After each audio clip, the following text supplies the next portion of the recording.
Assalamualaikum warahmatullahi wabarakatuh. Waalaikumsalam. Pada kesempatan yang berbahagia ini, kami dari anggota kelompok 4 Diklat PJJ Calon Pengawas Angkatan 3 yang dilaksanakan oleh Balai Diklat Denpasar akan menyampaikan ulasan materi tentang modul laporan hasil pengawasan. Adapun isinya sebagai berikut. Yang pertama, analisis hasil supervisi manajerial. Yang kedua, metode pelaksanaan supervisi manajerial. Yang ketiga, laporan penyusunan laporan supervisi manajerial. Yang keempat, laporan hasil supervisi manajerial. Sedangkan yang kelima adalah program tindak lanjut. Pada video learning jurnal kali ini, kami membatasi pembahasan pada 4 standar nasional pendidikan yang menitik beratkan pada kepala sekolah atau kepala madrasah. Demikian uraian lebih lanjut, lebih detail akan disampaikan oleh teman-teman kami berikut ini. Terima kasih. Wassalamualaikum warahmatullahi wabarakatuh. Analisis pada 4 standar pendidikan nasional yang menjadi bagiannya kepala sekolah atau kepala madrasah. Pertama, standar pendidik dan tenaga kependidikan. Seorang pendidik dan tenaga kependidikan harus memenuhi standar kualifikasi akademik dan kompetensi guru. Kedua, standar sarana dan prasarana. Standar sarana dan prasarana adalah kriteria minimal yang harus dipenuhi berkaitan dengan tempat belajar, tempat berolahraga, tempat ibadah, laboratorium, perpustakaan, bengkel kerja, tempat bermain, dan tempat lain di suatu instansi pendidikan seperti sekolah atau madrasah. 3. Standar pengelolaan. Standar pengelolaan yang dimaksud di sini adalah perencanaan, pelaksanaan, dan pengawasan kegiatan pendidikan pada tingkat satuan pendidikan. Keempat, standar pembiayaan. Menurut Peraturan Pemerintah Nomor 32 Tahun 2013 tentang standar pembiayaan, yang dimaksud adalah kriteria mengenai komponen dan besarnya biaya operasional satuan pendidikan selama 1 tahun. Selanjutnya, metode pelaksanaan supervisi manajerial. Salah satu dari metode supervisi manajerial yang diterapkan oleh pengawas ketika akan melakukan supervisi sekolah atau madrasah adalah metode monitoring dan evaluasi. Tujuannya yaitu untuk memantau dan menilai program dan kegiatan dalam rangka pemenuhan 8 standar nasional pendidikan. Adapun langkah-langkah pelaksanaan supervisi manajerial dengan metode monitoring dan evaluasi adalah: 1. Menentukan tujuan monitoring dan evaluasi yang akan dilaksanakan. Kedua, menentukan aspek-aspek sasaran monitoring dan evaluasi.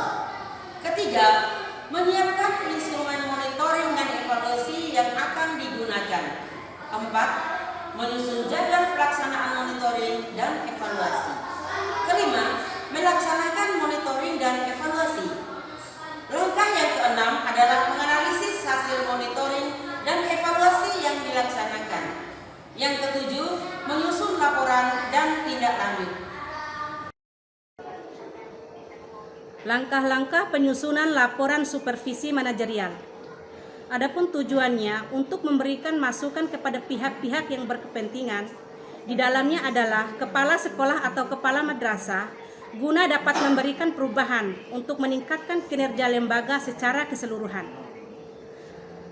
Ada beberapa langkah-langkahnya. Yang pertama adalah penyusunan data, yang kedua pengolahan data, yang ketiga analisis data, dan yang terakhir adalah penyajian data.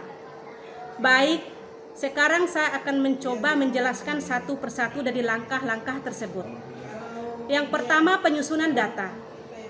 Langkah yang perlu dilakukan dalam penyusunan data, yang pertama, masukkan data yang penting dan dibutuhkan. Memasukkan data yang bersifat objektif, memasukkan data yang autentik, dan bedakan antara data informasi dengan kesan pribadi responden. Yang kedua, pengolahan data. Kegiatan pengolahan data dapat mengikuti langkah-langkah sebagai berikut. Langkah yang pertama adalah pengklasifikasian data, yaitu menggolongkan aneka ragam jawaban ke dalam kategori-kategori yang jumlahnya lebih terbatas. Langkah yang kedua, yaitu usaha mengklasifikasikan jawaban responden dengan cara menandai masing-masing data dengan kode tertentu. Yang ketiga, tabulasi, yaitu usaha penyajian data, terutama pengolahan data untuk analisis kuantitatif. Langkah penyusunan laporan adalah yang ketiga, analisis data. Analisis data dilakukan dengan mengorganisasikan data, menjabarkannya ke dalam unit-unit, melakukan sintesa, menyusun ke dalam pola, memilih mana yang penting dan yang akan dipelajari, dan membuat kesimpulan yang dapat diceritakan kepada orang lain sebelumnya. Langkah yang terakhir adalah penyajian data. Penyajian data dilakukan dengan cara sederhana sampai dengan yang kompleks, tergantung jenis data. Selanjutnya, dalam menyusun laporan harus memperhatikan kualitas laporan supervisi. Setiap pihak yang berkepentingan dan setiap jenjang manajemen sebagai pengguna laporan hasil supervisi manajerial memiliki tuntutan yang spesifik terhadap isi, bentuk, dan frekuensi laporan hasil supervisi. Walaupun setiap pengguna memiliki kebutuhan spesifik, namun secara umum mereka menuntut laporan yang memenuhi 8 karakteristik standar kualitas, yaitu langsung, yang kedua sifatnya ringkas, yang ketiga sifatnya tepat, yang keempat laporan harus dapat meyakinkan, yang kelima sifatnya membangun, yang keenam berorientasi hasil, yang ketujuh menarik perhatian pembaca, dan yang terakhir laporan bersifat atau kualitasnya harus tepat waktu.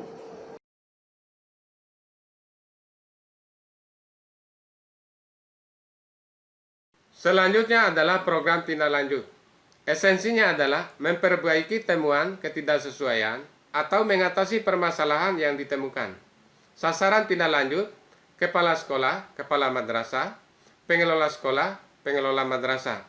Pola pelaksanaan tindak lanjut, pembinaan secara umum atau terpadu dalam rangka menyamakan persepsi untuk peningkatan ketahanan sekolah, madrasah, sehingga dapat berjalan efektif dan efisien guna tercapainya tujuan sekolah, madrasah, serta pemenuhan standar nasional pendidikan.